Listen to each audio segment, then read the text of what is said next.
Halo, selamat siang semuanya.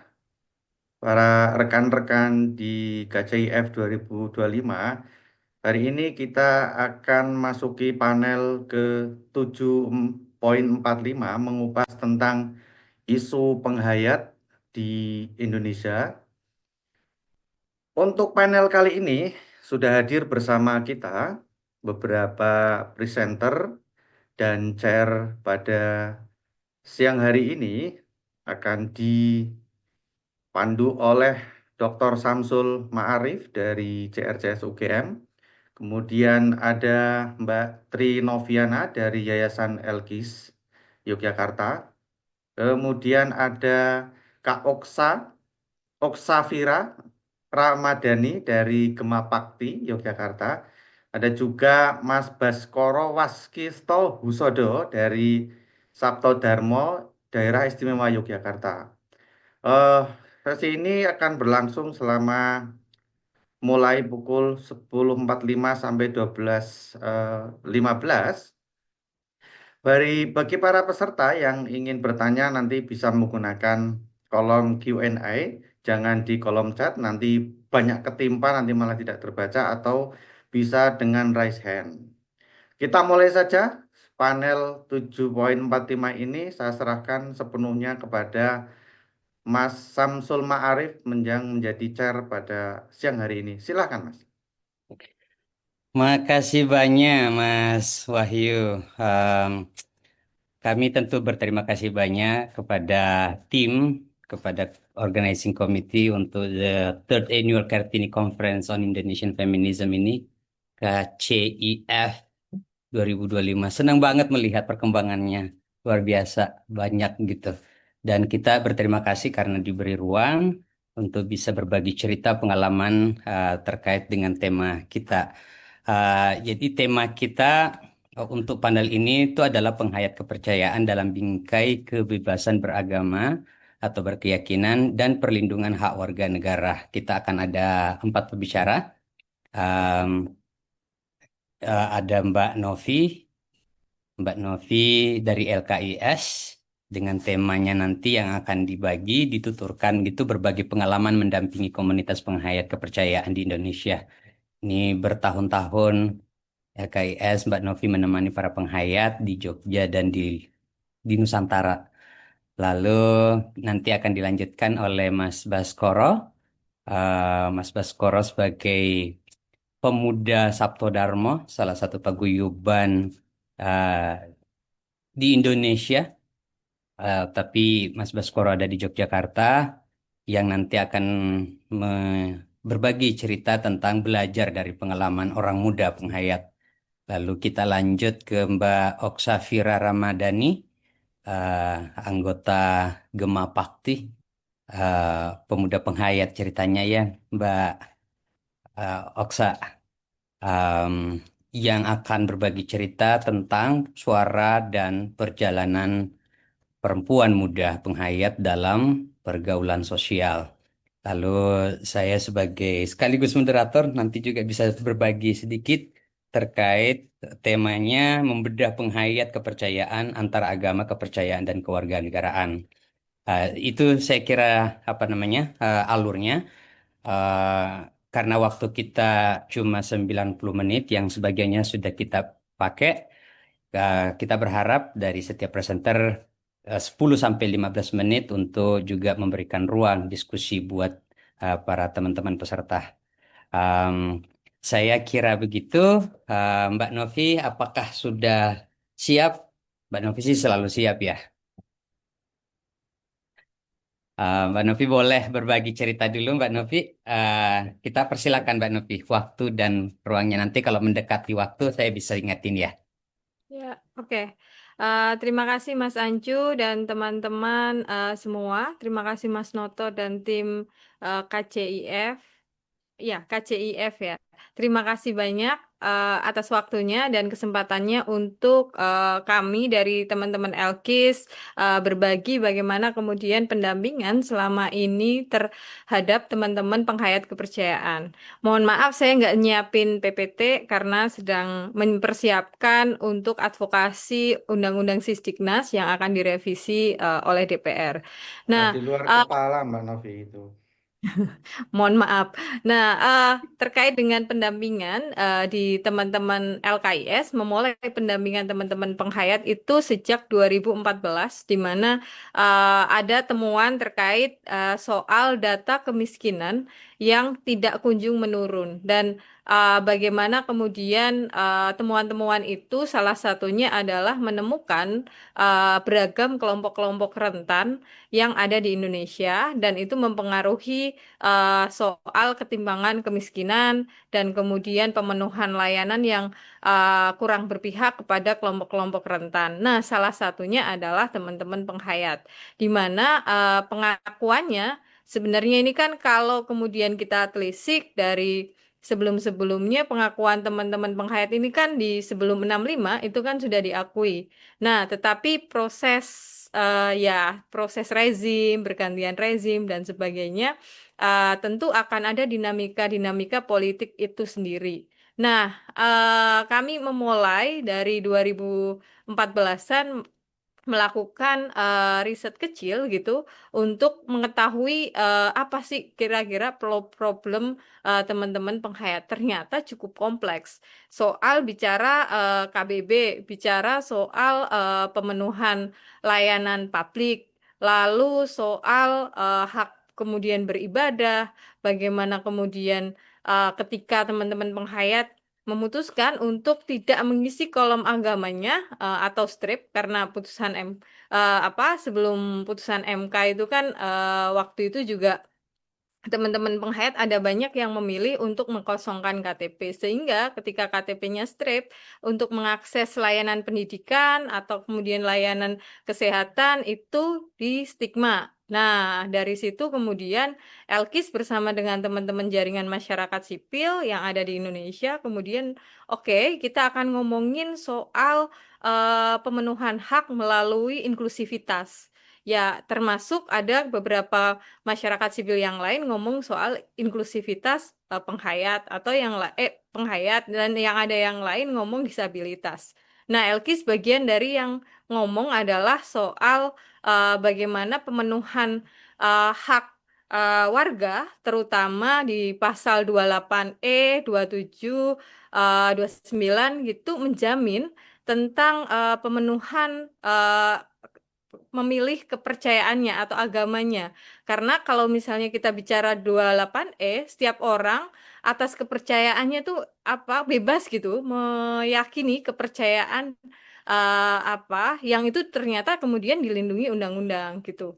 Nah, atas dasar itu kemudian ada undang-undang yang kemudian digugat oleh bersama teman-teman masyarakat sipil soal Adminduk Undang-Undang 2006 gitu, yang karena itu tidak mengakomodir kawan-kawan penghayat gitu. Nah, akhirnya ada putusan MK itu yang salah satunya digunakan untuk secara administrasi teman-teman penghayat bisa mendapatkan itu. Nah, prosesnya memang ketika kita melakukan revisi undang-undang atau kemudian melakukan JR itu memang cukup panjang dan energinya cukup besar gitu. Dan tidak sendiri, tapi ada kawan-kawan yang lain yang perlu kita ajak.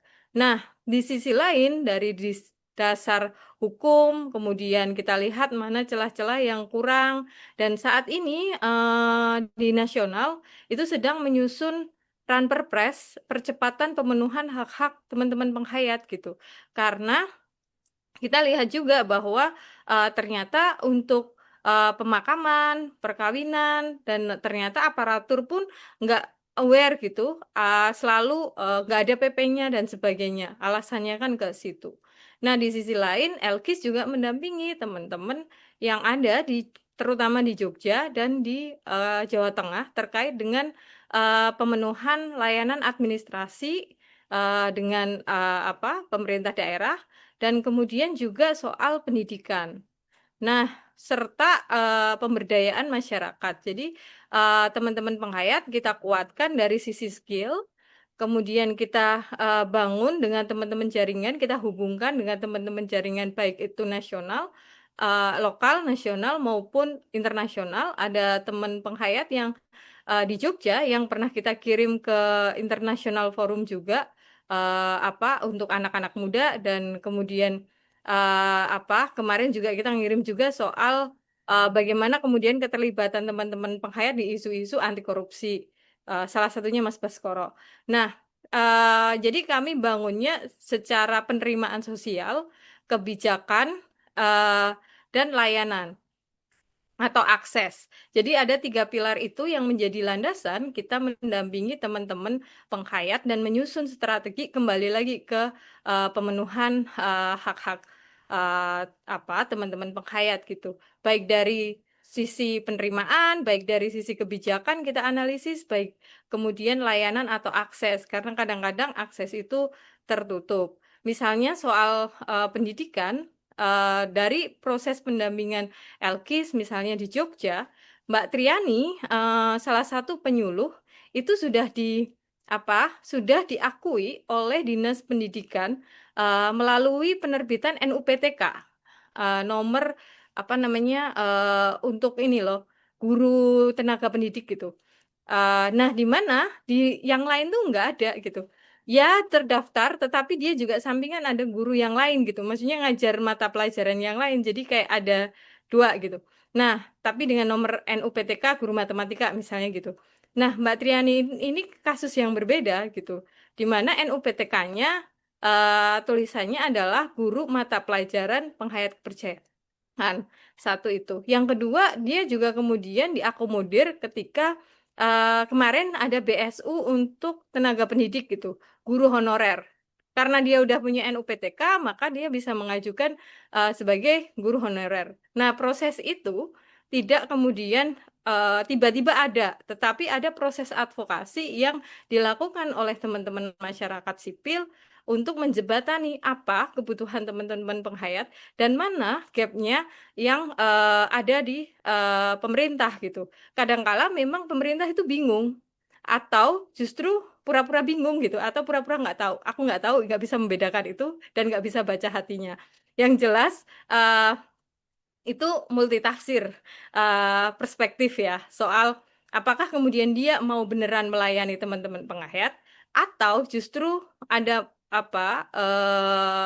sesuatu yang dia kemudian menolak gitu. Nah, ketika kemudian kita menemukan gejala-gejala dia agak menolak, maka kita pertemukan dengan orang yang ada di atasnya. Biasanya kami mainnya dengan seda untuk proses advokasi-advokasi yang ada di DIY maupun di kabupaten kota sehingga proses advokasi itu bisa berjalan. Dan nembaknya biasanya bukan soal keyakinannya, tetapi soal pemenuhan layanan publiknya, layanan dasarnya sebagai warga negara. Di sisi lain memang saat ini teman-teman penghayat ini kan sudah mulai maju dan kemudian mulai permasalahannya eh, mulai selesai gitu, walaupun tidak semua selesai karena pasca putusan MK bukan kemudian selesai dan administrasi udah cukup KTP, tidak, tetapi ada banyak elemen-elemen lain yang perlu kemudian diadvokasi, misalnya soal pendidikan, di mana sistem pendidikan nasional atau Sisdiknas, Undang-Undang Sisdiknas nomor 20 tahun 2003 itu belum mengakomodir sepenuhnya hak-hak teman-teman penghayat maupun kelompok rentan lainnya. Maka itu salah satu yang perlu kita kawal bareng supaya hak-hak teman-teman diakomodir gitu. Di sisi lain ada pelemahan terhadap teman-teman penghayat di skala nasional, misalnya soal ketika ya ini dinamika ya, dan itu perspektif juga, kembali lagi kita lihat dari sisi mana. Tetapi ketika kemudian pecah jadi 3, ketika kita mau kemudian bicara soal P3K, CPNS atau kemudian masuk ke teman-teman yang udah lulus bisa PPG dan sebagainya itu kan butuh proses panjang dialog dengan kementerian itu sendiri gitu. Nah, tidak kayak dulu gitu. Kalau dulu kan satu rumah bareng gitu, tapi sekarang kan rumahnya udah pisah-pisah, ibaratnya begitu. Nah, sehingga proses ini terus kemudian dilakukan dengan upaya kolaboratif, baik dari sisi kajian, baik dari sisi pendampingan maupun baik itu dari sisi narasi media atau kampanye media gitu. Jadi Elkis membangunnya banyak sisi, termasuk menguatkan teman-teman menjadi konten kreator atau mau kemudian bersuara di media, entah itu atas nama paguyuban atau secara individu, setidaknya mulai kenalkan dulu di media apa itu penghayat dan bagaimana itu penghayat gitu, supaya kemudian meminimalisir stigma negatif dan mengurangi resistensi dari kelompok lain ke teman-teman penghayat. Mungkin itu Mas Anju karena sudah 10 menit. Terima kasih banyak. Mantap kali, Mbak Novi, mantap kali. Beberapa poin penting yang saya kira bisa kita garis bawahi bahwa advokasinya gitu tuh melintasi sektor. Elkis ini bersama teman-teman jaringan kayak gitu berdansa dari semua semua spot di mana ya, mulai dari pendampingan, penguatan, kerjasama dengan teman-teman masyarakat sipil sampai ke pemerintah, berbagai macam negosiasi yang dilakukan. Dan saya kira itu punya progresivitas yang kita bisa lihat dampaknya ya sampai hari ini. Makasih banyak Mbak Novi. Tentu nanti ada pertanyaan, kita kembali mendengarkan suara tuturan Mbak Novi lagi. Eh, saya lanjut ke Mas Baskoro untuk bisa berbagi cerita sebagai pemuda Sabto Dharma. Waktu dan tempatnya Mas Baskoro dipersilakan.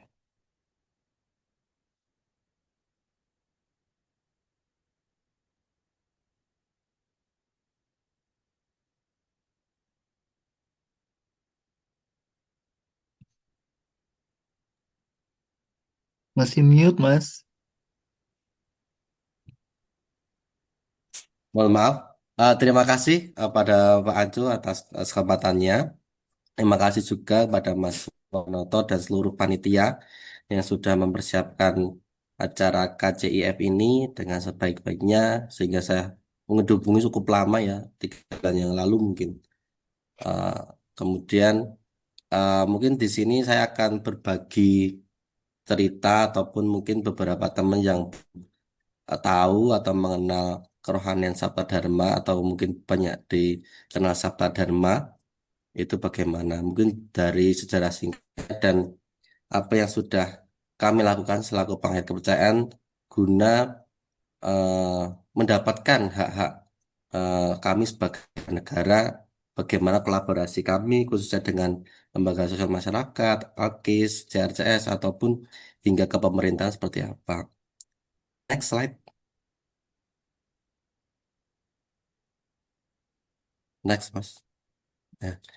Jadi kalau mungkin secara singkatnya di sebelumnya,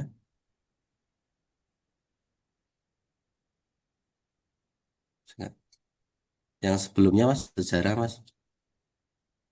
Nah ini, eh, jadi sejarah singkatnya dari Sabta Dharma sendiri, mungkin beberapa teman yang belum tahu. Jadi Sabta Dharma ini adalah wahyu, kalau kami menyebutnya wahyu dari Allah Yang Maha Kuasa yang diturunkan kepada Bapak Harjo Sabti Parik Kediri sana di tanggal 27 Desember 1952, yang itu pertama kali itu berupa wahnya sujud. Singkat cerita Pak Harjo Sapuro jam 1 dini hari digerakkan oleh rasa, kemudian dia menghadap timur dan bersujud seperti itu. Ada beberapa lafalnya. Kemudian singkat cerita di tanggal 13 Februari 1953 eh, mendapatkan racun, yaitu seperti melepasnya roh dari tubuh, itu disaksikan oleh teman-temannya beliau juga. Kemudian di 12 Juli 1954 ada wahyu simbol pribadi manusia. Akhirnya muncul yang namanya, salah satunya namanya Sabta Dharma ini. Jadi Akli Wahyu ini muncul belum tahu kalau itu namanya Sabta Dharma. Tapi di tanggal 12 Juli 1954 ada simbol pribadi manusia, warah tujuh dan sesat. Di sini berisi pedoman-pedoman atau kewajiban warga Sabta Dharma itu sendiri. Next. Nah, ini ada 7 kewajiban yang wahyunya berupa bahasa Jawa, tapi ini ada versi bahasa Indonesianya. Jadi ada 7 kewajiban itu yang pastinya kalau yang berhubungan dengan masyarakat luas itu yang nomor 2 dan nomor 6. Yang nomor 2 itu dengan jujur dan suci hati harus setia menjalankan perundang-undangan negaranya. Bagaimana pemerintah ini sudah membuat apa ya regulasi yang baik begitu secara pemerintah, akhirnya kami juga harus menjalankan dengan baik juga karena itu termasuk wajib kami selaku Satwa Dharma. Dan nomor 6 sendiri bagaimana kami berinteraksi dengan masyarakat sekitar dan sebaik-baiknya menjadi teladan di lingkungan sekitar kami. Dan di situ juga muncul adanya toleransi karena di situ harus mengandung jasa serta memuaskan bagaimana kami bersikap selaku warga Dharma di lingkungan masyarakat. Begitu. Next. Nah, kemudian tahun 56 inilah yang memulai eh, kalau kami menyebutnya dulu kepercayaan salah satu yang membuat kepercayaan masuk ke ranah perintah yaitu Ibu Sri Pawenang atau Ibu Suhartini Matodiharjo. Saat itu beliaulah yang ikut bersama perjalanan Sri Mo. Kemudian akhirnya beliau mendirikan beberapa lembaga. Yang pertama Tuturan Agung untuk mengurusi rohaninya, jadi kayak peribadatannya Sabta Dharma seperti apa. Kedua untuk Yasrat ini untuk mengelola keuangan. Ketiga untuk Persada atau Persatuan Sabta Dharma yang mungkin cukup banyak dikenal di lingkungan aktivis ataupun LSM ataupun kampus-kampus itu Persada, jadi Persatuan Sabta Dharma yang dia bertugas untuk menjalin hubungan dengan ranah publik atau pemerintah begitu dan membuat hukum-hukumnya dan lain-lain seperti itu. Next. Nah, mungkin eh, kemarin di tahun 2023 juga kami kedatangan Kementerian APBN, kemudian ada Pak Samsul Hadi juga selaku apa Direktorat KMA dan perwakilan Kemendikbudristek itu pendataan penandatangan peresmian SCSR atau Sanggar Candi Saptaronggo di Sabta Dharma di di siswa ini ya gitu. Kalau khususnya kenapa kalau dikatakan ya peresmian ini sebenarnya kayak peresmian ulang. Sebenarnya Sanggar Candi Saptaronggo memang sudah berdiri tahun 60-an. Tapi kalau di sini peresmian itu sebagai simbolik saja bahwa pemerintah sudah apa ya sudah bersama kami begitu dengan membuat SHM khususnya lembaga Yayasan Serati Dharma dan Sabta Dharmanya sendiri itu bahwa sertifikat kami ini semua bisa SHM dan tidak perlu diperpanjang selama 25 tahunan begitu. Next. Nah, ini beberapa mungkin bisa kalau teman-teman juga tahu pemerintah sudah eh, membukakan jalan untuk para penghayat untuk membuat KTP sesuai kepercayaannya. Tapi memang ditulis tersebut kan tulisannya kepercayaan titik dua kepercayaan terhadap Tuhan Yang Maha Esa. Di padahal kalau kami sendiri kan kayak kepercayaan ya kepercayaan Sabta Dharma begitu. Tapi ini suatu langkah yang baik daripada kalau dulu saya pernah agamanya tulisannya KTP-nya agama titik dua strip gitu. Tapi dengan regulasi yang berjalan dan semangatnya teman-teman aktivis, semangat teman-teman pengurus organisasi kepercayaan akhirnya bisa tembus ke pemerintah begitu. Nah, kalau di sebelah kiri kan itu yang warna pink itu kalau anak-anak yang di bawah 17 tahun seperti itu. Kalau sebelah kanan itu contohnya KTP-nya saya itu seperti itu. Begitu. Next.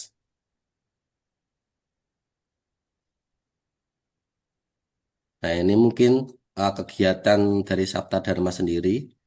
eh, Mungkin kenapa saya munculkan juga ini juga berhubungan dengan pemerintah juga. Seperti sudut penggalan warga Sabta Dharma yang di sebelah kiri atas itu sebelum kami melakukan acara tersebut kami diwajibkan untuk membuat surat izin kepolisian. Jadi untuk kalau rinciannya saya lupa, tapi yang jelas di situ kami diwajibkan untuk membuat surat izin apabila eh, ada berkumpulnya lebih berapa puluh orang seperti itu. Itu ada kewajiban untuk membuat surat izin seperti itu. Dan mereka pun juga beberapa kali datang ke sanggar kami untuk mengecek begitu. Kemudian ada juga kalau nanti di atas berapa ratus orang begitu, sekitar 100 orang, nanti juga diwajibkan untuk eh, ini menyiapkan dokter atau puskesmas terdekat begitu. Jadi kayak ambulan gitu untuk cek cuma satu begitu. Kemudian yang sebelah kanan ini ada apa? Warga Seta Dharma juga Indah namanya itu sedang pelajaran kepercayaan di sekolah. Jadi pelajaran kepercayaan ini di sekolah sudah dilakukan juga kalau ini di Bantul. Tapi ya itu apa? Sebenarnya memang pelajaran kepercayaan. Jadi bukan Sabta Dharma tapi universal kepercayaan. Tapi kalau kadang saya lihat di materinya malah budi pekerti. Jadi malah bagus banget itu sebenarnya kalau nantinya negara mau membutuhkan atau memunculkan lagi pelajaran budi pekerti, cukup aja ambil dari materi pelajaran kepercayaan ini sangat luar biasa gitu. Itu juga terjadi di anak saya. Anak saya saat ini masih eh, PAUD lah, masih PAUD itu kan kalau pelajaran di bawah kelas 1 kan belum ada kurikulumnya. Kemudian saya berikan aja kelas 1 gitu. Gak apa-apa kelas 1. Saya kasihkan gurunya itu juga kaget ternyata pelajarannya bagus banget begitu. Jadi bisa diterapkan ke semua agama malahan nggak ada unsur apa agama tertentu soalnya seperti itu. Kemudian ada pernikahan warga Seta Dharma itu saya sendiri juga di tahun 2022. Itu juga pemenuhan hak kami juga selaku pengen kepercayaan difasilitasi oleh Dukcapil juga saat itu. Dukcapil juga datang dan itu dibantu dan koneksi saat itu saya belum kenal di Direktorat KMA. Saat itu dibantu oleh Mbak Novi, akhirnya cepat sekali saat itu akhirnya Dukcapil bisa sampai datang ke rumah langsung membawa KTP dengan status sudah kawin saat itu. Kalau yang lainnya susah banget, tapi itu bisa luar biasa lah. Saat itu saya langsung dapat KTP dan surat nikahnya seperti itu. Kemudian sebelah kanan ini ada Pangruti Layan atau pemakaman secara Sabta Dharma. Jadi seperti itu. Kami pun juga sudah eh, sudah melakukan Pangruti Layan khususnya di Sabta Dharma sendiri. Itu dan itu kalau di beberapa wilayah memang eh, mungkin ada yang masih diskriminasi, tapi kebanyakan kalau khususnya kalau warga itu sendiri sudah lama di situ bermasyarakat di situ biasanya diterima dengan baik begitu. Next. Nah ini juga kegiatan kami selaku Sabta Dharma ataupun program-program dari Persatuan Sabta Dharma Lembaga Tuntunan Agung. Jadi pertama untuk mengolah sumber dayanya anak-anak ini ada yang namanya Sanggaran Anak-anak begitu. Ada juga yang sebelah kanan ada Sanggaran Remaja itu yang hanya di Jogja itu seperti itu. Kemudian sebelah kiri bawah itu ada Musyawarah Wanita Nasional. Itu jadi per 5 tahun sekali itu ada Musyawarah Nasional di Taman Siswa untuk membuat program-program baru dan menentukan ketua yang baru khususnya kalau yang itu ada wanita dan kalau sebelah kanan ada remaja gitu. Itu perwakilan dari pengurus-pengurus remaja atau wanita senasional begitu. Next. Nah, salam waras. Tentu ya presentasi dari saya. Jadi kalau salam waras ini salam yang khusus dari Sabta Dharma. Jadi karena Sabta Dharma ini berawal di Pak Harjo Sapuro yang saat itu menyebarkannya dengan cara pengobatan atau pengusadan. Jadi memang salamnya dari beliau itu salam waras itu yang dan di, di apa di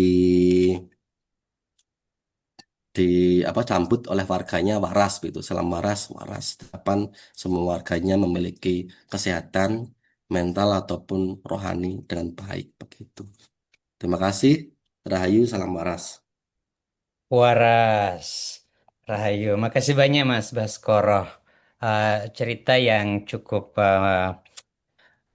sangat progres dari kalau kita sambungkan tadi dari apa yang disampaikan oleh Mbak Novi. Banyak kemajuan yang dilanjutkan atau dikembangkan juga oleh teman-teman Sabto Darmo. Seperti Mas Baskoro, satu yang saya kira penting kita catat di sini, pelajaran yang penting yang ditawarkan oleh penghayat itu dalam hal pendidikan kepercayaan. Pendidikan kepercayaan itu yang pendidikan inklusif itu bisa menjadi contoh bagi pendidikan agama.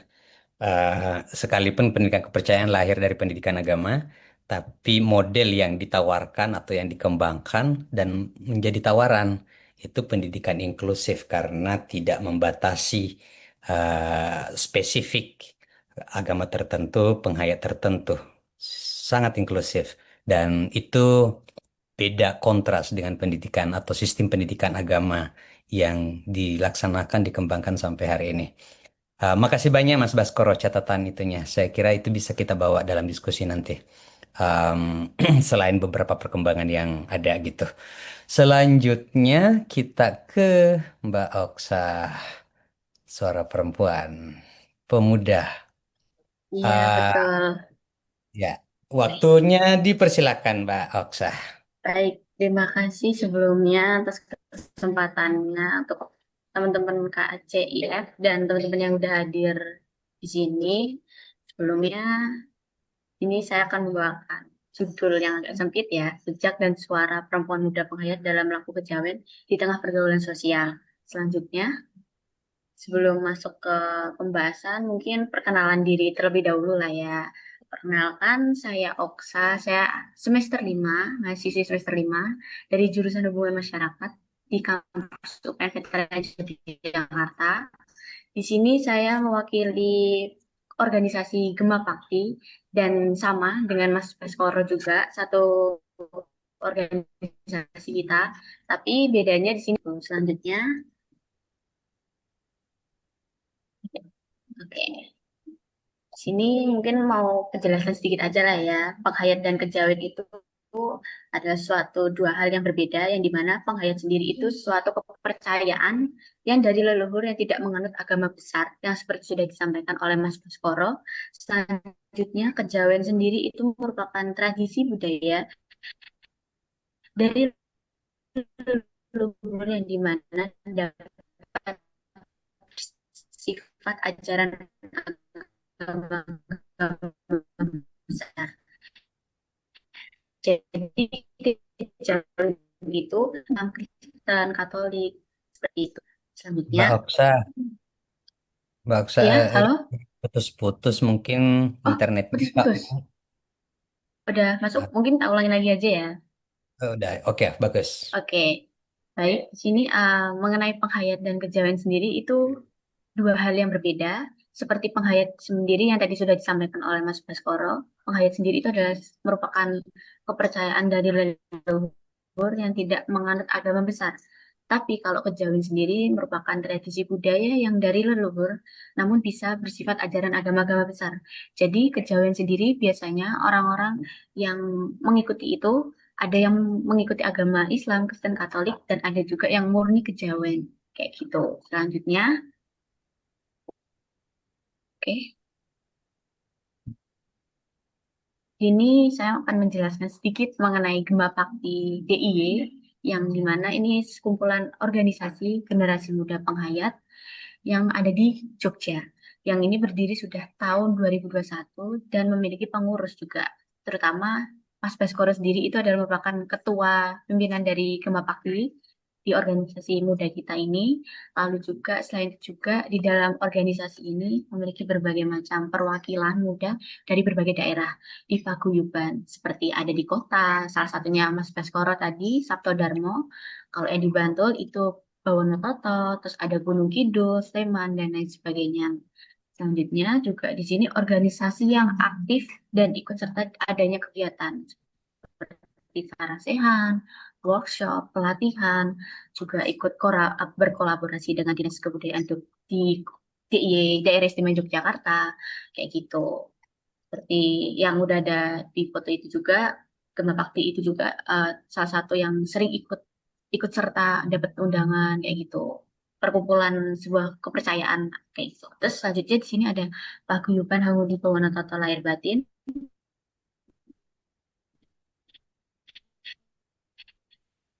yang dimana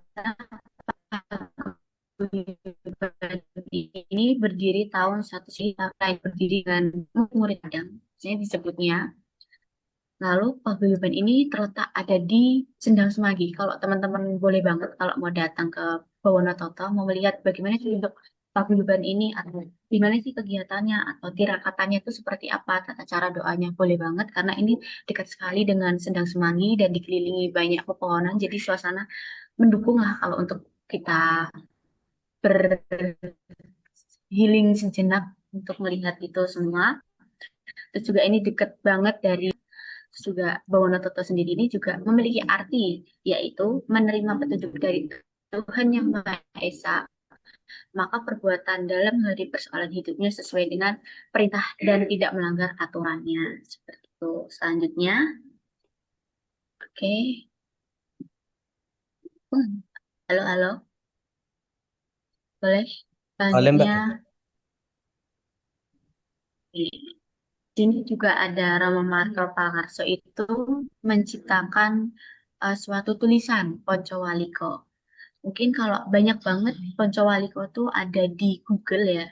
Kalau bisa dibilang banyak banget Poncowaliko tuh tertera di Google dan memiliki arti sendiri kalau dari Eyang Marto Pangarso ini buat. Yang salah satunya pertama itu Tresno Mireng Sepodo-podo yang artinya harus mencintai sesama makhluk hidup, khususnya manusia, alam semesta, hewan, dan lain sebagainya. Lalu yang kedua sendiri, orang nerak mau wewaliring negoro, yang artinya tidak boleh melanggar tatanan negara yang sudah disepakati. Jadi kita tetap teguh dengan pendirian yang sudah diberikan di negara, tidak boleh melanggar. Lalu yang ketiga sendiri, orang milik darbekin lian, yang artinya sendiri tidak boleh mengambil sesuatu yang bukan haknya. Seperti contohnya kita mencuri atau hal yang kurang baik lah ya, seperti itu. Lalu yang keempat, ora sepoto nyepani, yang artinya tidak boleh saling mendoakan jelek antar sesama. Jadi biasanya kan kalau kita lagi kesal apa, kita tuh tidak boleh menjelek atau mensumpahi orang-orang itu. Lalu yang kelima, ora cidro ing ugoyo, yang artinya tidak boleh ingkar janji. Secara tidak langsung kalau kita sudah punya ada janji dengan seseorang itu tidak melanggarnya. Secara singkatnya, orang butuh musuh, orang butuh roang, butuh kabecikan, yang artinya kita tuh tidak butuh musuh, kita tidak butuh teman, yang artinya mandiri ya maksudnya. Terus juga yang dibutuhkan di dunia itu hanya kebaikan. Apalagi yang kita cari di dunia ini kalau nggak kebaikan, itu kan. Dan ini juga ada kata-kata yang mungkin setara dengan Pancawaliko ini, becik ketitik olah ketoro, yang artinya kebaikan akan terlihat, keburukan akan terungkap. Oke, selanjutnya, next. Next.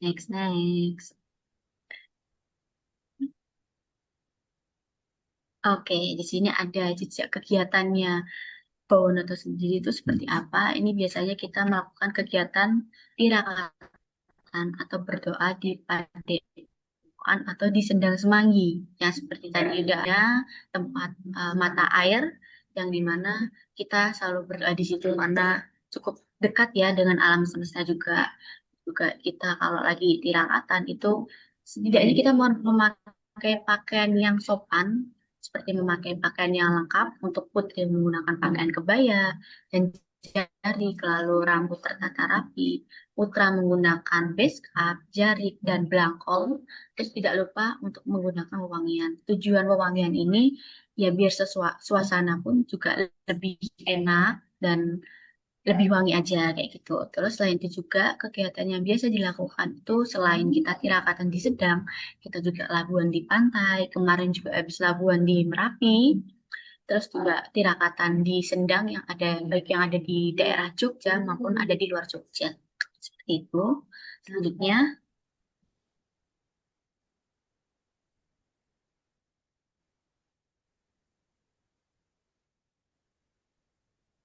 Oke, next. Oh, gerak ya?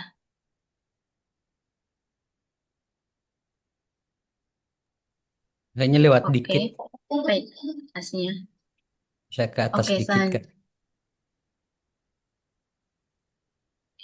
kalau Nampak nggak di situ? Yang ya nampak tersembunyi judulnya, masih ke atas dikit, ke atas dikit. Oh iya, oke, oke, oke.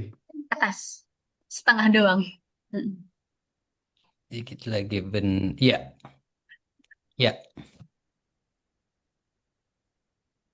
Oke, baik. Selanjutnya di sini ada penjelasan mengenai pandangan di tengah pergaulan sosial tadi yang sudah saya sampaikan mengenai penghayat dan kejawen itu seperti apa, juga mengenai Gema Bakti, Bawono Toto, seperti itu. Lalu pandangan di tengah masyarakat mengenai pergaulan sosial ini seperti apa? Masih beberapa orang menganggap baik penghayat atau kejawen sering dipandang sebagai kelompok yang unik karena masih mempertahankan tradisi spiritual Jawa di tengah dominan agama-agama besar. Dan sebagian masyarakat masih memiliki stereotip yang negatif terhadap penghayat maupun kejawen, seperti menganggap kejawen itu sebagai kepercayaan kuno, mistis, atau bahkan menyimpang dari arus utama, sehingga memunculkan sikap diskriminatif. Lalu untuk penghayat sendiri pasti banyak banget tanggapan bahwa orang-orang yang wah nggak percaya ke Tuhan, terus kenapa nggak pakai, pasti nggak ada kitabnya dan sebagainya. Padahal penghayat sendiri juga memiliki kitab-kitabnya sendiri kayak gitu. Dan juga yang mulai melihat kejawen ini sebagai sebuah penting dari kearifan lokal dan warisan budaya yang patut dijaga dan dipelajari. Selain itu juga keterlibatan dalam pendidikan, media sosial, seni maupun komunitas itu tuh adalah hal yang penting untuk kita berusaha untuk membangun dialog yang sehat dan juga bahwa bukan hanya sekedar laku mistik saja, melainkan juga filosofi hidup yang menunjung etika sosial.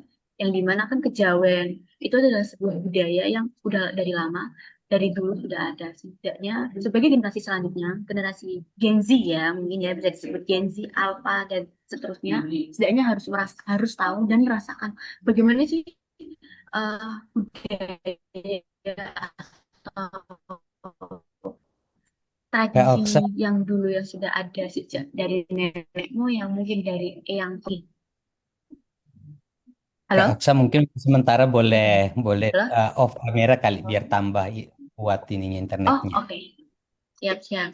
Aku izin matiin dulu ya, mohon maaf. Sementara gitu. Iya. Baik, tadi baik sampai mana ya? Keputus-putusnya Sudah oke lanjut gitu. aja. Oke kok. Lanjut aja.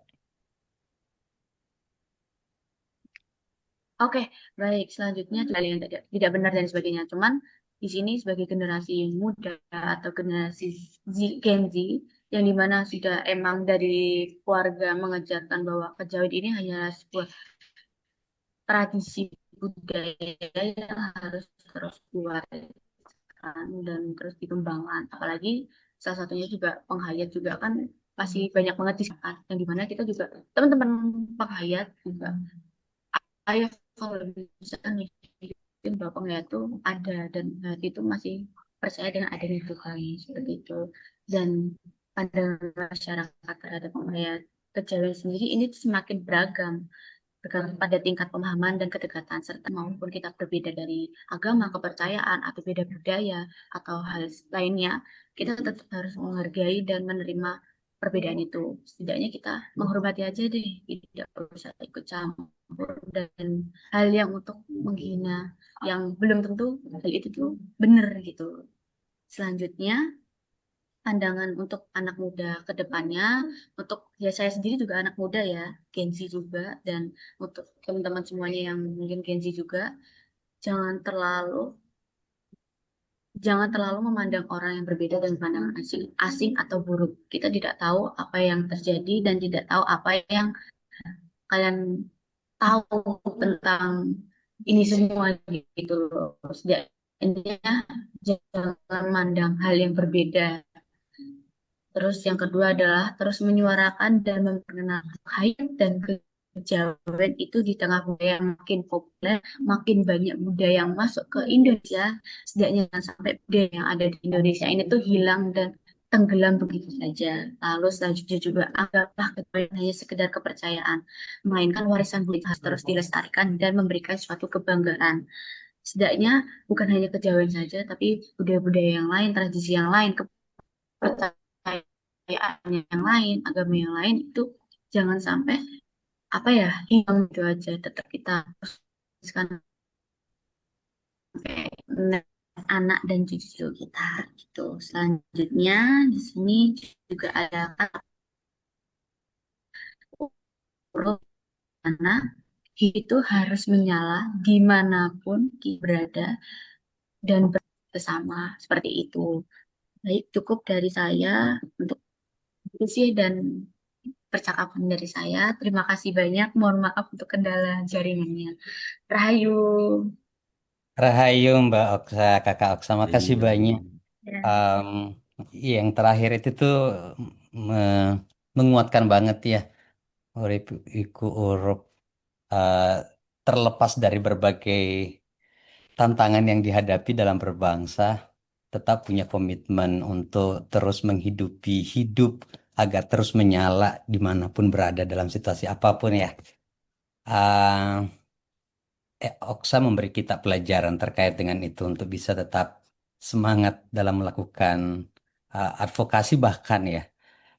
Satu hal yang saya kira yang juga kita bisa garis bawahi dari Oksa, ah, sebagai penghayat sekalipun berasal dari satu paguyuban tetapi merangkul paguyuban lain bareng-bareng kayak gitu. Itu menegaskan kembali yang disampaikan tadi oleh Mas Baskoro. Makasih banyak Kakak Oksa. Teman-teman sekalian, saya bisa tambahin sedikit apa namanya eh, dari diskusi kita ini, eh, memberikan peta besar mungkin terkait apa yang dihadapi oleh penghayat kepercayaan. Em, Tema yang coba saya sajikan tidak bermaksud merangkul semua itu, tetapi memberikan peta landscape penghayat itu dalam kebangsaan dalam bangsa Indonesia itu seperti apa. Nah, yang kita tawarkan ini adalah membedahnya penghayat kepercayaan atau kepercayaan itu ada punya irisan yang banyak dengan agama dalam konteks kewarganegaraan.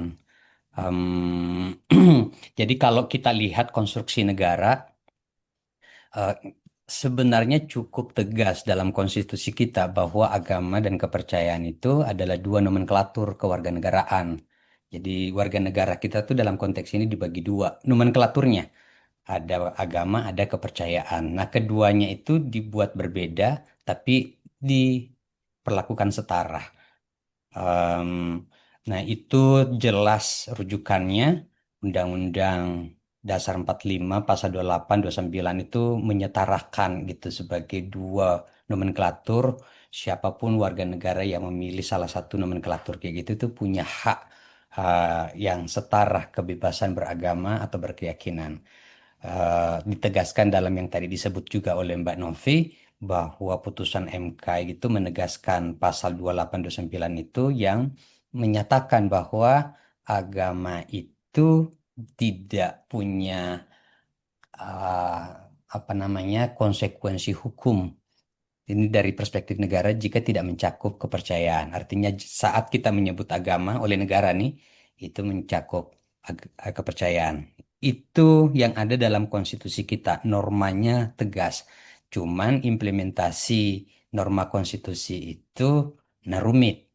Yang dilakukan oleh pemerintah dengan beberapa macam perundang-undangan, aturan perundang-undangan, yang kita lihat itu adalah dibedakan yang manifestasi dari pembedaan itu adalah tidak setara. Jadi lembaga pemerintah yang terkait itu ada beberapa, itu Kemendikbud, Kemendikdasmen, Kementerian Agama khususnya, Kemendagri, itu sejauh ini kita bisa lihat masih enggan untuk menindaklanjuti putusan MK bahwa agama dan kepercayaan itu setara. Kemendagri memberikan kebijakan yang tadi disampaikan oleh Mas Baskoro, membedakan dua KTP, itu dua KTP, jadi menegaskan pembedaan itu. Padahal putusan MK kita perlu saya kira tersuarakan putusan MK itu tidak membedakan apa tuh namanya agama itu satu, lalu Islam kepercayaan Kristen itu yang setara. Tapi kebijakan Kemendagri membedakannya, yang punya implikasi pada diskriminasi nantinya. Misalnya yang kita lihat itu adalah pelanggengan pengelolaan kewarganegaraan yang diskriminatif. Jadi misalnya Kemenak itu teguh pendiriannya untuk membatasi pada 6 agama. Selain yang 6 itu ada beberapa yang kita tahu itu tidak mau dilayani. Itu diskriminatif. Layanan penghayat sebagai budaya karena dia ditempatkan di Kemembut, Kementerian Kebudayaan. Nanti saya tunjukkan apa dampaknya jika di apa tuh namanya ditempatkan di situ. Misalnya juga kita lihat pendidikan kepercayaan saat ini itu ada di persimpangan jalan karena Kemembut dengan Kemendikdasmen itu dipisahin. Nah, sampai sekarang Kemendikdasmen itu tuh belum solid untuk mau memberikan layanan pendidikan pada penghayat kepercayaan. Terus diberikan wewenang kepada Direktorat KMA yang tadi Mas Baskoro sampaikan itu. Kemenak menolak. Jadi pembedaan itu berdampak pada pembedaan itu mewujud dalam pembedaan pengelolaan yang menjadikan rumit, akibatnya diskriminasi. Pernikahan beda agama, kepercayaan itu kalau kita lihat perspektifnya itu memberikan favoritisme, memuliakan agama, mendiskriminasi kepercayaan. Karena nanti saya bisa jelaskan kenapa dalam konteks ini tuh kita bisa lihat praktik diskriminasinya dalam konteks pernikahan. Lalu yang menarik atau ada perkembangan baru itu dalam KUHP.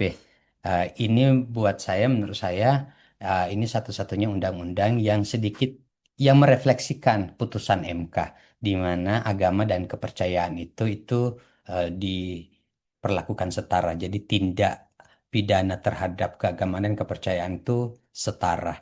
Jadi ini yang cukup mengusung hak KBB bagi agama dan kepercayaan.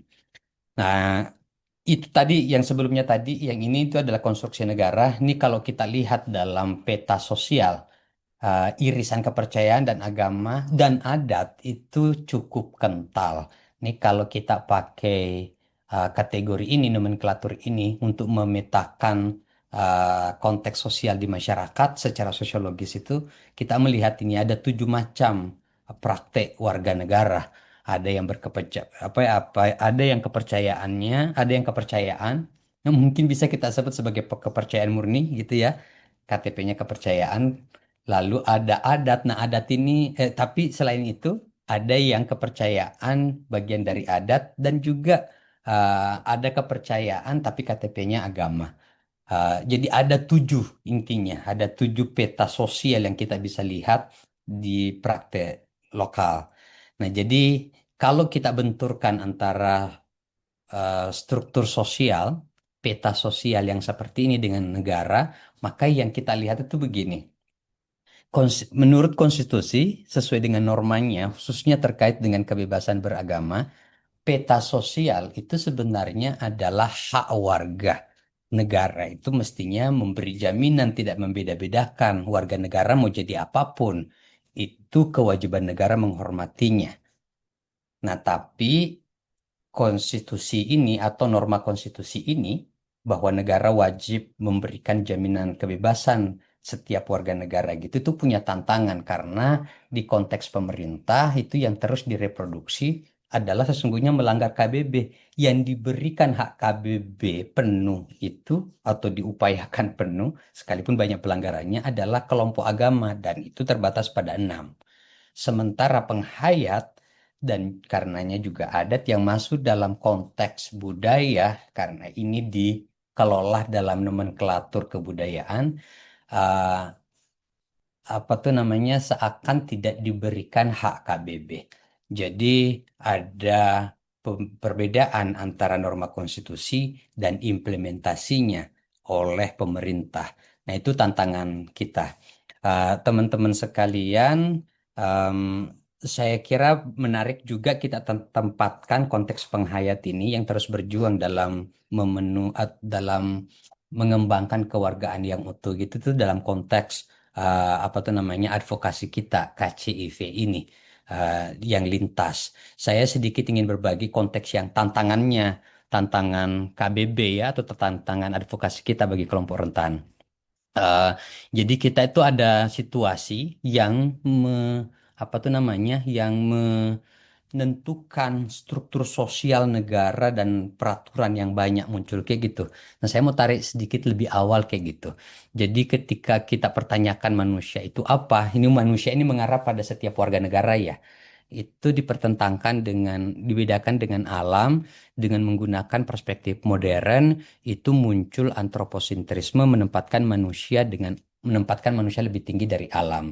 Ini kalau kita belajar dari Mas Baskoro dan Mbak Oksa tadi, manusia dan alam itu tuh dalam literasi penghayat itu manusia itu bagian dari alam, tapi perspektif modern itu menjelaskan antroposentrisme itu sebagai pegangan untuk menegaskan bahwa manusia lebih tinggi dari alam yang bisa dieksploitasi. Lalu kemudian manusia itu ditegaskan bahwa manusia yang baik itu, manusia yang bagus itu harus modern, rasional. Muncullah gagasan rasisme untuk membedakan modern dengan yang tradisi. Nah, ini diantara mengorbankan kelompok tradisi ini, warisan leluhur yang tadi disampaikan Mbak Oksa. Jadi lalu kemudian muncul agama rasisme dan antroposentrisme itu dikelola bersama untuk membedakan manusia, mana yang beragama, mana yang tidak. Nah, ini warisan dari kolonial yang terus kita warisi sampai sekarang. Yang dari situ tuh dikembangkan ada apa tuh namanya perspektif kelas yang untuk menegaskan ada perbedaan orang yang borjuis dan proletariat. Yang borjuis itu diunggulkan untuk kemudian menjadi pengontrol produksi. Um, Patriarkal gitu menjadi apa tuh namanya amunisi untuk mengembangkan kolonialisme itu yang membedakan laki-laki dan perempuan. Lalu muncul juga ageisme membedakan apa tuh namanya dewasa dan anak-anak, pemuda dibedakan, dewasa yang lebih diunggulkan. eh, Seksisme kita dibuat untuk berpikir secara seksis dengan mengusung norma heteroseksisme itu ya untuk membedakan yang bukan lalu mendiskriminasi yang non hetero yang abilitas apa tuh nama abilisme juga dikembangkan untuk itu untuk kemudian terus mendiskriminasi yang disable.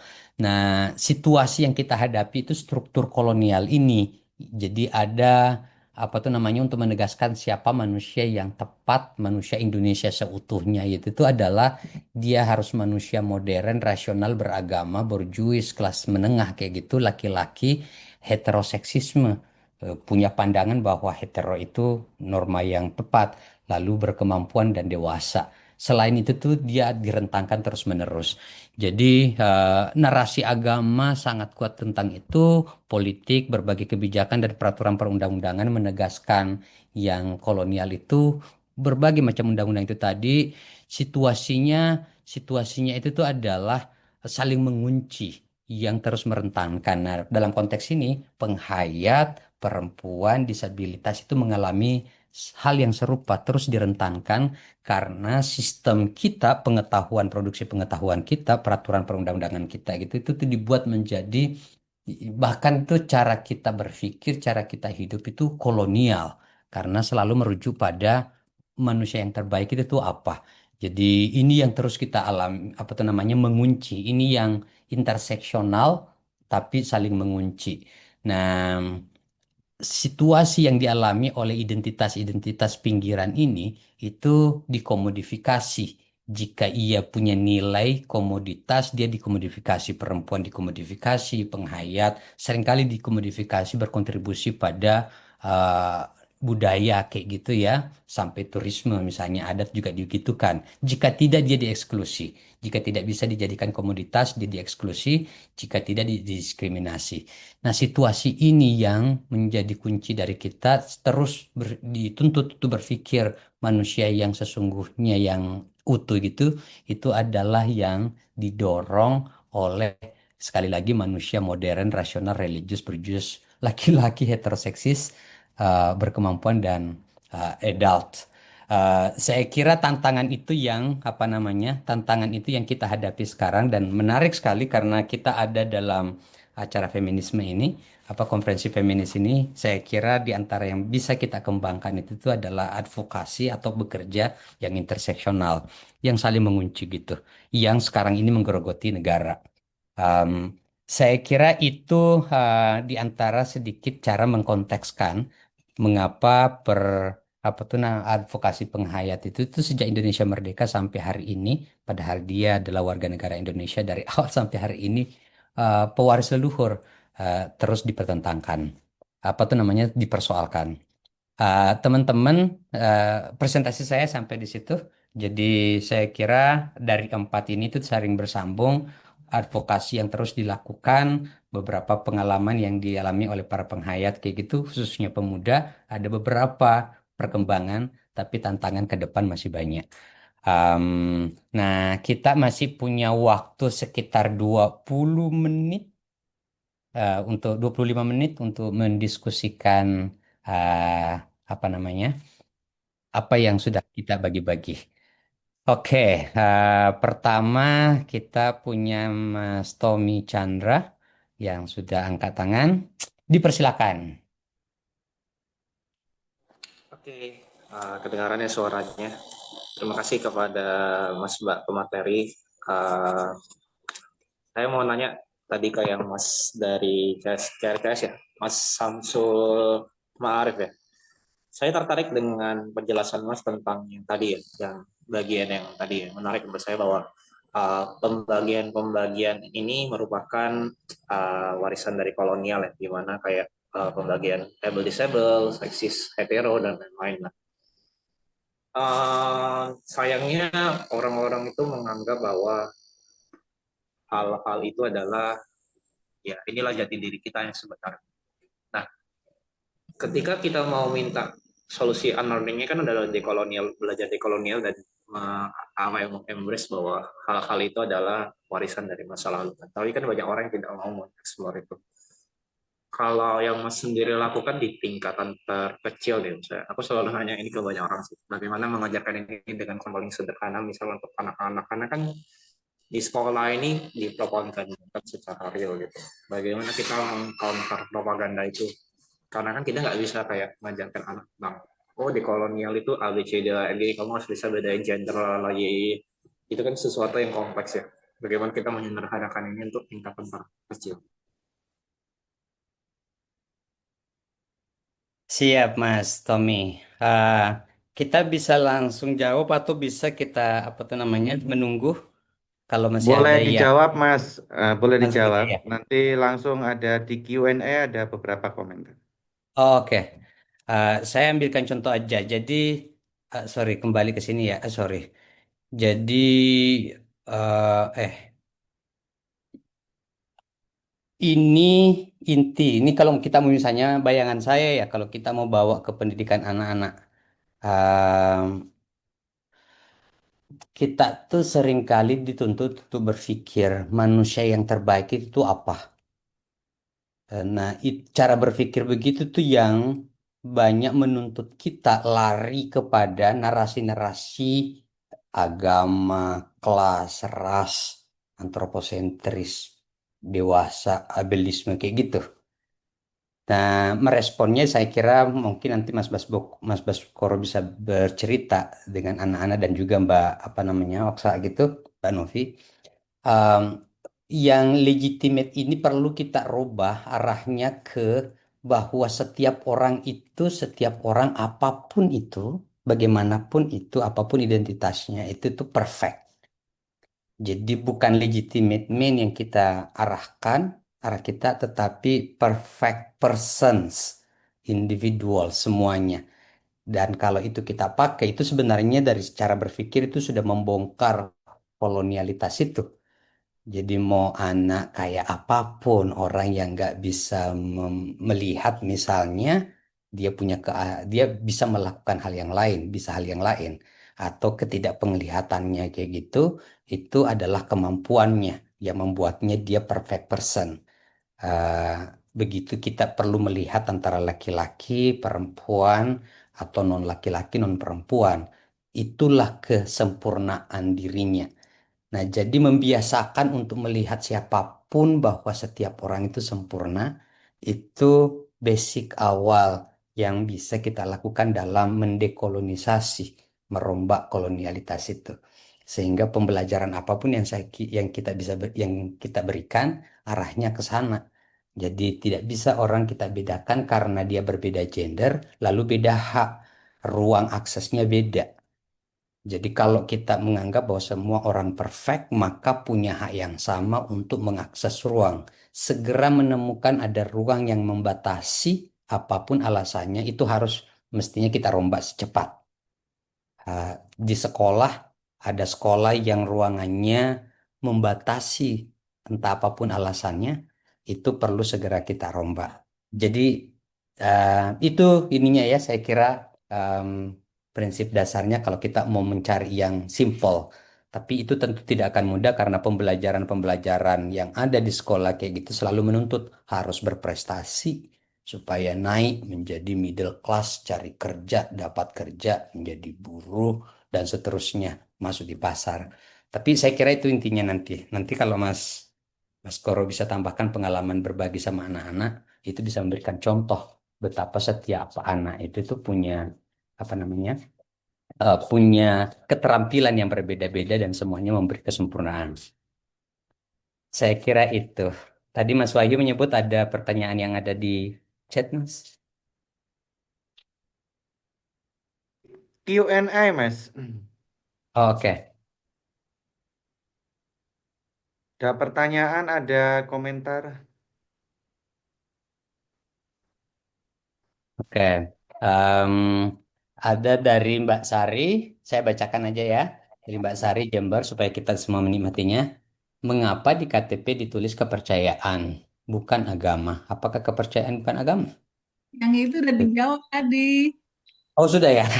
Oke, iya, benar-benar. Yang kedua.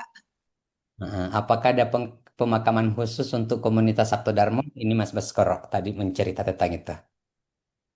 Boleh Mas Baskoro. Terima kasih.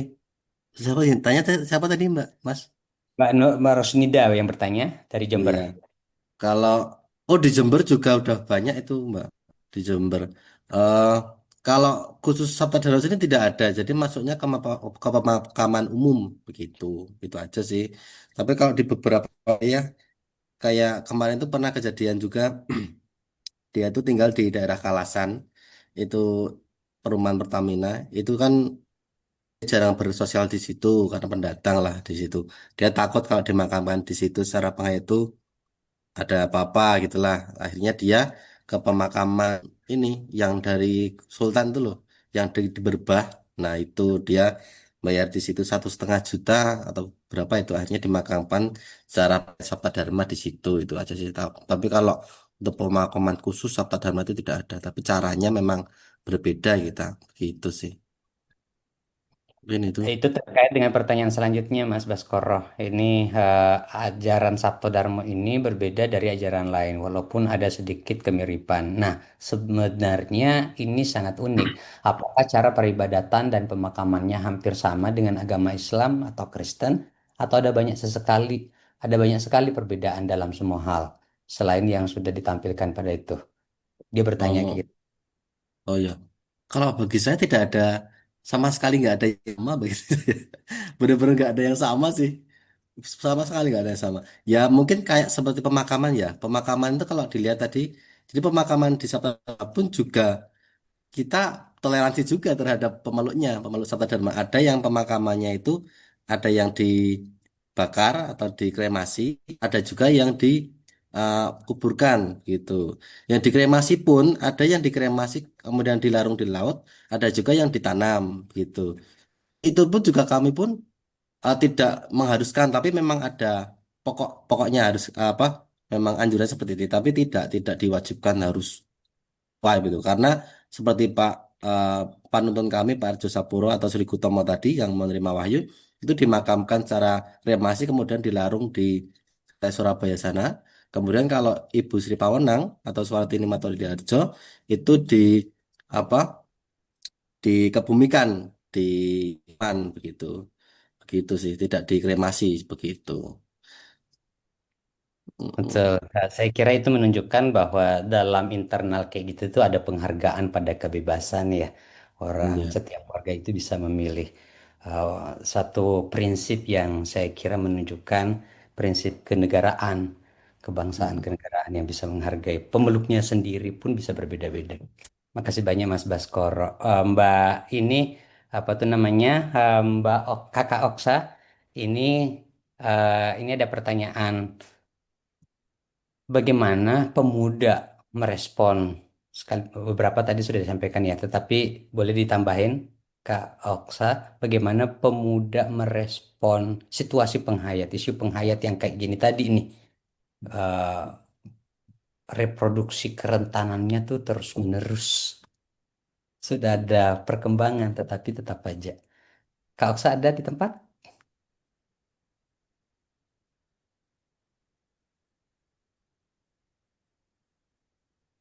Kita bisa tunggu. Sebenarnya tadi juga ya Mbak Mas Baskoro sampaikan tuh mewakili juga pemuda sudah ya. Pemuda dewasa Oksa karena tadi terlempar ini udah masuk lagi. oh sudah masuk lagi Kak Oksa, halo Kak Oksa. Halo, maaf, jaringannya hilang-hilang. Sekarang bagus banget. Iya, gimana? Ya Tadi ada mengenai pertanyaan. jawabannya. Ah, jadi boleh tambahan informasi aja atau respon sebagai pemuda nih melihat isu penghayat yang diskriminasinya itu berlanjut kayak gitu struktural. Ah, Oke, apa yang dibayangkan Mbak? Silahkan. kalau dari pandangan anak muda sendiri ini ya, itu mengenai isu penghayat itu cenderung beragam dan cukup banyak. Apalagi sekarang kan kelompok anak muda itu udah mulai lebih terbuka lah pandangannya. Juga mulai menghargai keberagaman dan lihat perbedaan dari penghayat mengenai keberagaman budaya yang ada di sekarang. Cuman yang di satu sisi yang dimana hal ini tuh biasanya muncul dari generasi muda yang akrab dengan wacana pluralisme, hak HAM, hak asasi manusia, serta aktif di ruang digital. Namun di sisi lainnya ini sih yang saya perhatikan, masih ada anak muda tuh masih membawa stigma turun temurun. Masih banyak banget yang menganggap bahwa dari lingkungan atau keluarga itu sehingga menganggap bahwa penghayat sebagai kelompok yang aneh, sesat atau kurang sah secara sosial. Itu banyak banget orang-orang yang masih menganggap seperti itu. Tapi di sisi lain ya orang-orang masih menerima dengan hal itu bahwa enggak kok penghayat itu enggak seperti itu, kejawen enggak seperti itu, budaya lain itu tidak seperti itu.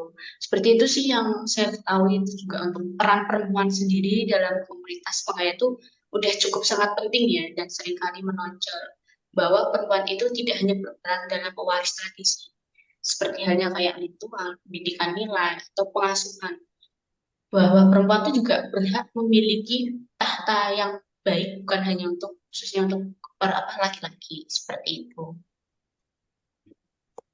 Itu sih, terima Makasih kasih. banyak. Makasih banyak Kak Oksa, mantap. Kakak Novi boleh menambahkan tuh dari pengalaman advokasinya melihat pemuda atau kerja barengnya dengan para pemuda, khususnya tentang perempuan, sebelum ini, sebelum ke Mbak Esti angkat tangan.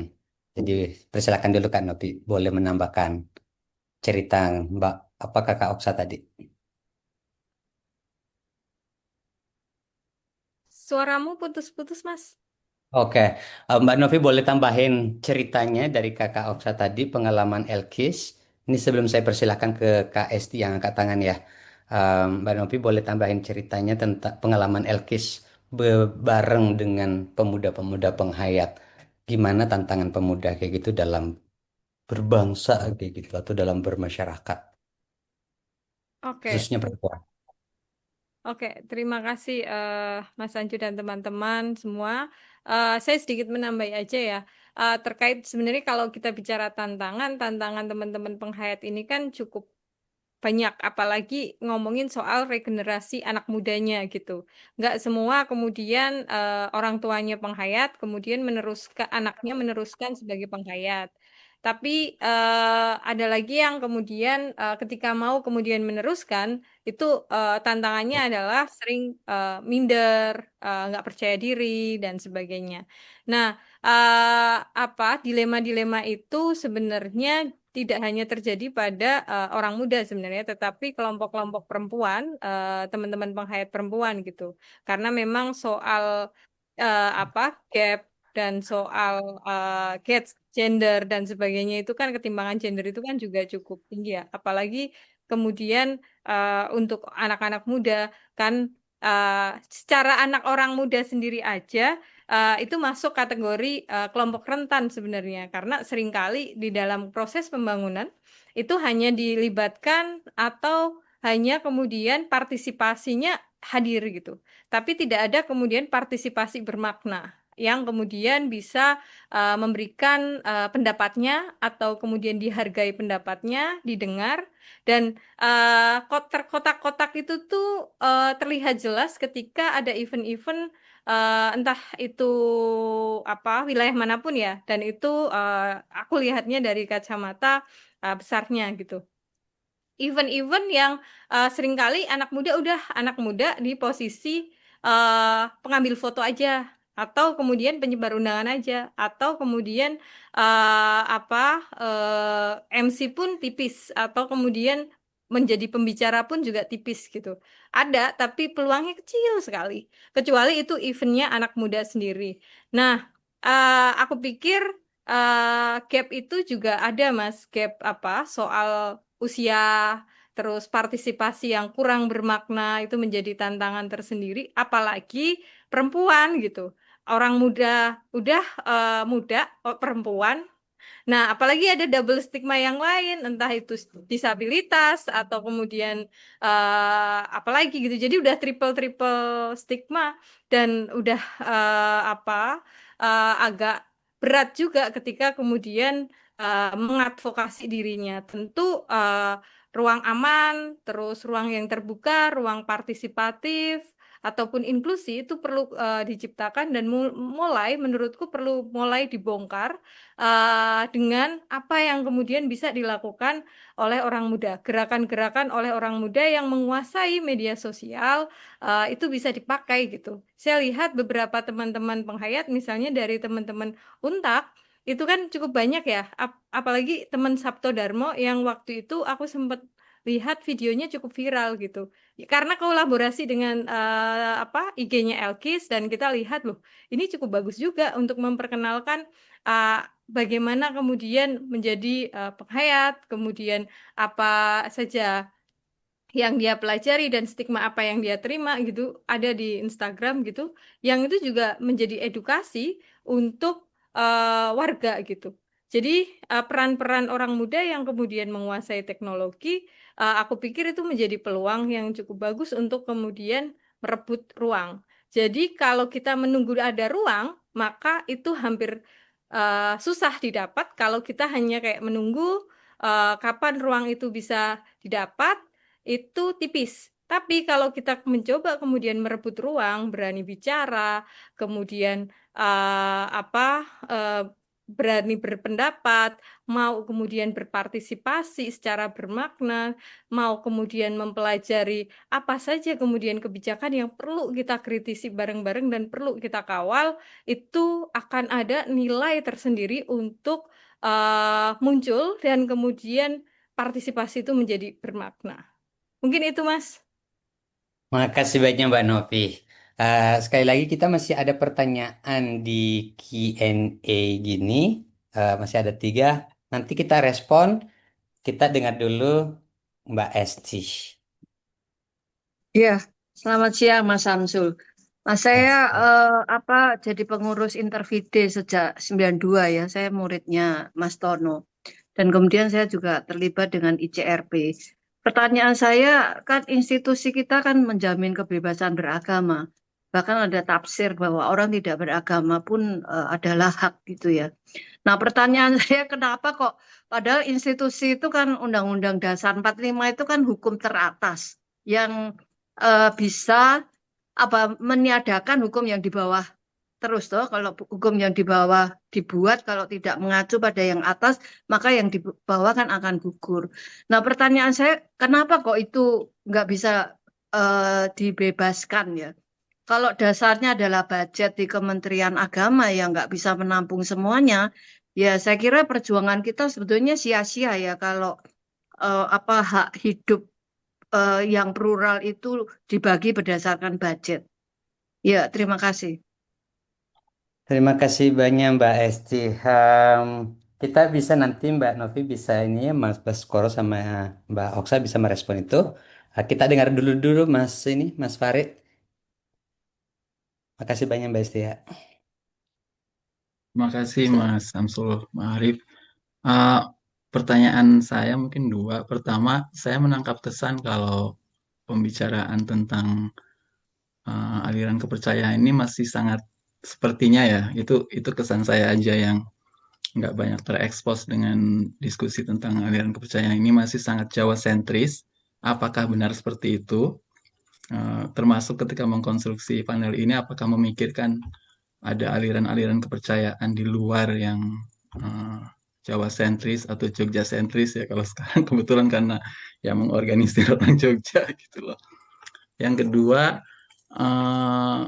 padahal di daerah lain juga kita menemukan nggak sedikit gitu ya kelompok-kelompok aliran kepercayaan itu, bahkan juga di Aceh yang sangat dominan syariat Islam juga ditemukan kelompok-kelompok dan individu dengan aliran kepercayaan itu, apalagi di perbatasan Aceh dan Sumatera Utara ya.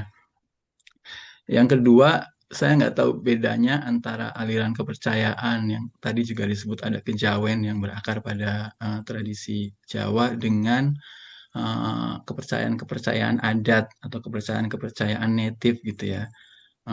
Bahkan mungkin berakar lebih jauh dengan kepercayaan-kepercayaan dalam bentuk animisme dan dinamisme misalkan seperti itu. Kira-kira ada nggak sih relasinya uh, uh, aliran kepercayaan dengan kepercayaan-kepercayaan native itu? Apakah ada benang merahnya, ada bedanya, ada persamaannya, dan seterusnya seperti itu.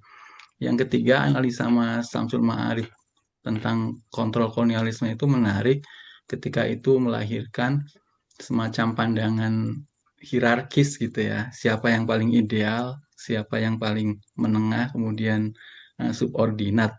Apakah pandangan-pandangan seperti itu juga maksudnya analisa itu juga nggak menjadi bagian dari membuat kita berpikir semakin hierarkis gitu ya. Ya akhirnya kita juga apa sih namanya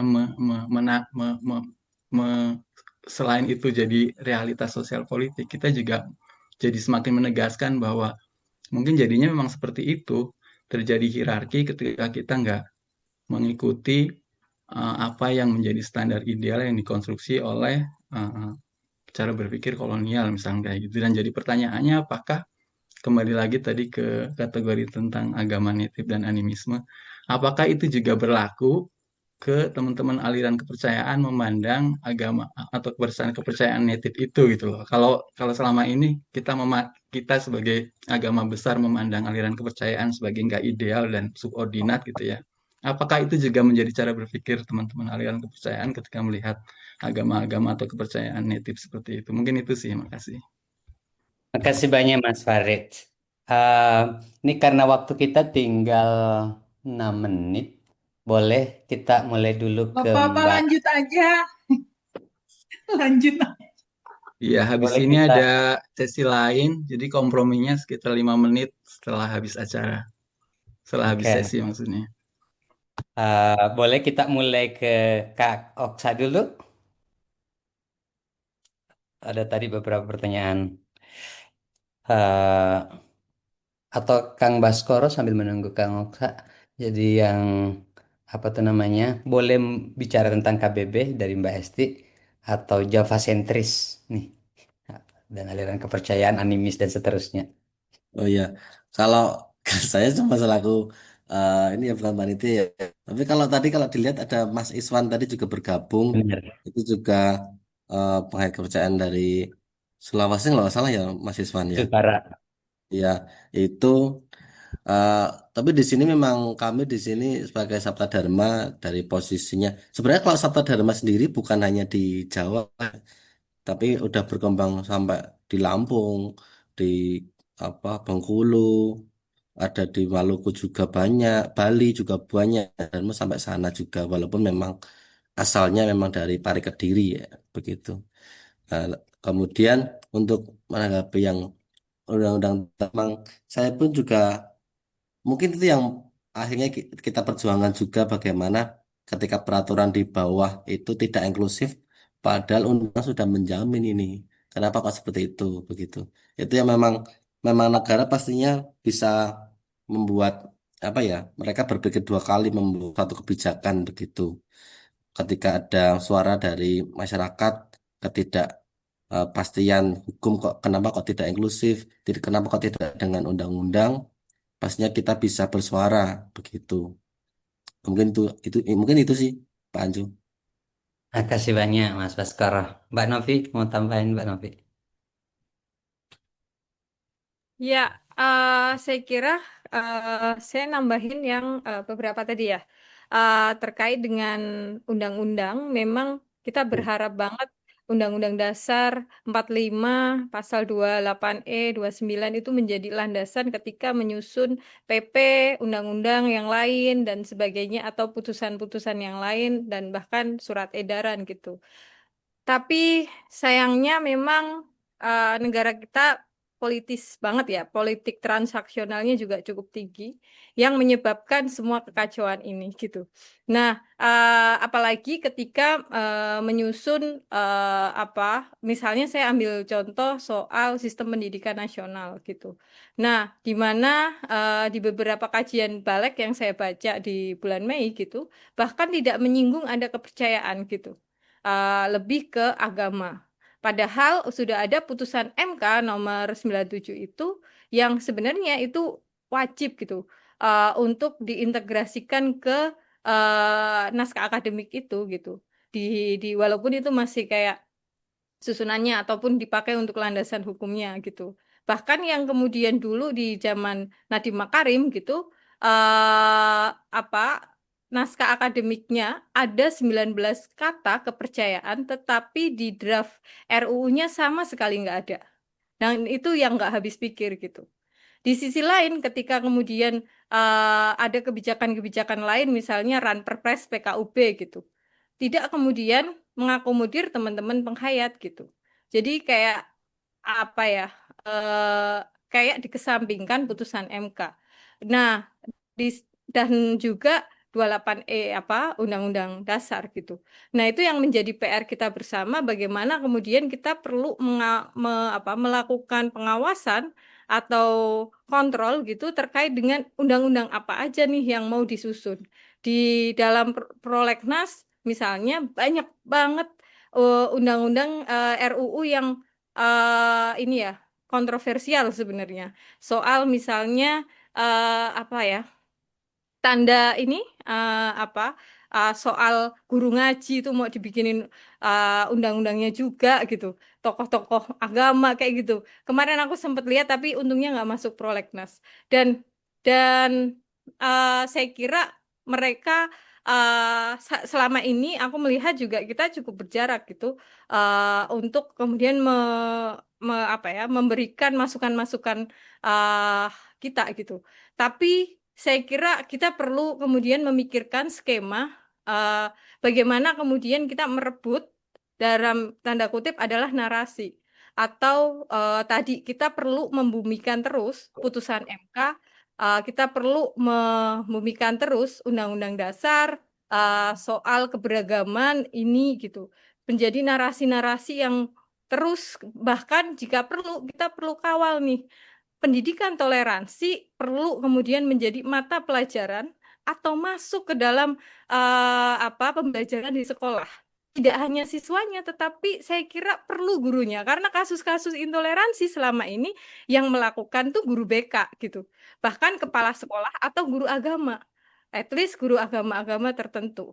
Yang aku pikir kita perlu kawal bersama. Tidak hanya segelintir orang, tetapi kalau kita bisa mulai bareng-bareng, saya kira kita bisa menciptakan Indonesia yang toleran dan inklusif gitu.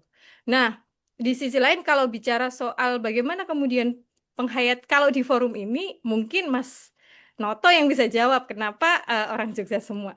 Tapi kalau untuk bicara advokasi terkait dengan undang-undang dan kemudian PP dan sebagainya, saya kira kita sudah mulai melihat daerah-daerah lain, misalnya di Mamasa, di daerah-daerah yang lain gitu, untuk di Aceh itu sendiri Singkil, yang kita tahu bahwa di Singkil secara penghayat mereka cukup diterima gitu. Bahkan ada penyuluhnya dan ada siswanya penghayat yang mendapatkan layanan pendidikan kepercayaan sebanyak 21 kalau nggak salah.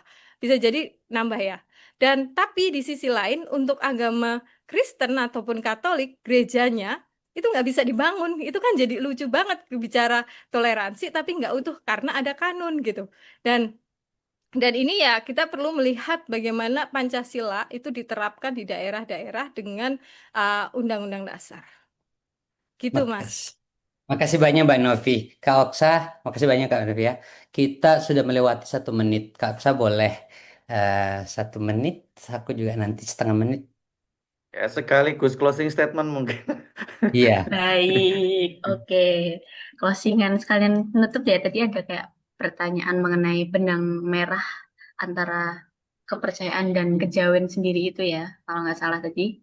Mungkin aku akan menjawab itu. Tadi disebut tentang kejawen. Itu menurut saya sih kepercayaan dan kejawen itu masih berhubungan dan itu malah apa ya? Ya masih berhubungan. Ada apa benang merahnya, ada benang merahnya yang dimana itu tuh menghubungkan antara aliran kepercayaan dan tradisi kebudayaan. Kan aliran kepercayaan sendiri itu adalah salah satu hal yang dari dulu sudah ada sebelum adanya agama kayak gitu. Tradisi budaya kejawen pun juga sama, belum adanya agama muncul. Keduanya itu sama-sama berakar dan pada kebudayaan Jawa ini juga menekankan harmoni, keseimbangan dan hubungan antara manusia. Seperti itu sih mungkin ya dari saya. Terima kasih Makasih banyak. banyak Mbak Oksa ya. Terima Oke, kasih. terakhir penutup juga dari semuanya kayak gitu yang tadi saya sampaikan itu atau situasi yang kita lihat ini, saya melihatnya itu sebagai fenomena kolonialitas.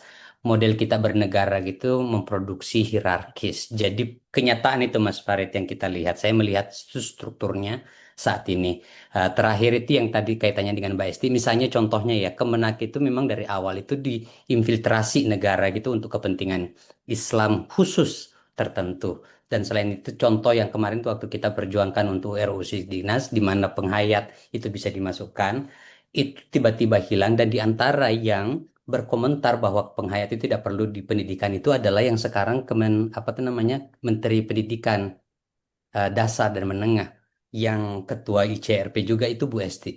Jadi kolonialitas itu ada di pikiran kita dan saya kira itu direproduksi dalam banyak narasi, dalam banyak kebijakan. Tantangan kita saya kira di situ menunjukkan itu adalah pentingnya bergerak bareng untuk mendobrak kolonialitas itu. Animisme itu adalah produk kolonial, sulit membedakan agama, kepercayaan, animisme, adat dan seterusnya itu semuanya adalah produk kolonial yang perlu kita dobrak bareng-bareng.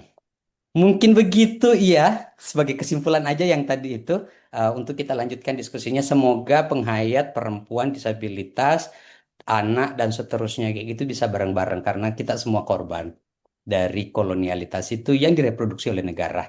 Selanjutnya saya kembalikan ke Mas Wahyu dan Mas Farid sebagai organizing panel. Baik, terima kasih. Boleh dikasih love-love ya. Sebelum ditutup, kita akan foto dulu. Kalau ada yang mau buka kamera, silakan buka kamera. Oke, sip. 1, 2, 3.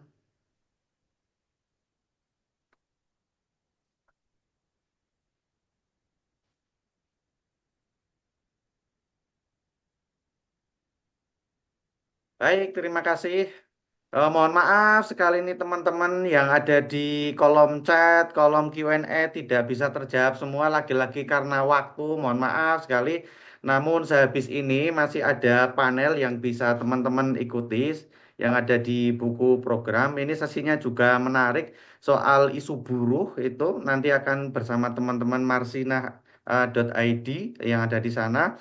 Sebelumnya kepada Mas Ansu sebagai chair, Mbak Oksa, Mbak Novi, Mas Baskoro yang bersedia menjadi salah empat presenter di forum ini luar biasa. Tampaknya KCIF ini harus membahas di luar forum ini karena waktunya tidak pernah cukup. Karena kebetulan simbah saya juga penghayat, tetapi kemudian tadi itu kata Mas Anco ada agama sebagai alat menjajah. Akhirnya simbah saya itu hijrah, Mas. Hijrah berKTP Islam.